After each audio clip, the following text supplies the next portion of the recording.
కృష్ణమూర్తి. ఆయన చేసిన కళాఖండాలు అందరినీ అబ్బురపరుస్తున్నాయి.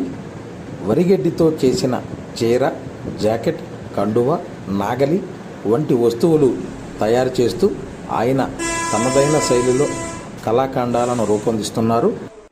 కొన్ని నెలల పాటు కష్టపడి వరిగడ్డితో పెద్ద చీరను తయారు చేశారు.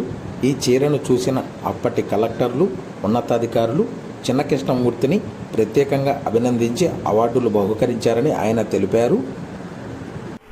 1960లో మొదలండి పశువులకు తాళ్ళు వేయటంలో కొంచెం నేర్పరిగా వచ్చిందని చెప్పారు. తర్వాతనేమో ఈడ వరిగడ్డితోటి జనపనార, గోగునారతో తాళ్ళు వేయటం మొదలుపెట్టిన తర్వాత వరిగడ్డితో అయితే ఎట్లా ఉంటుంది అనే దాని మీద చేసాము.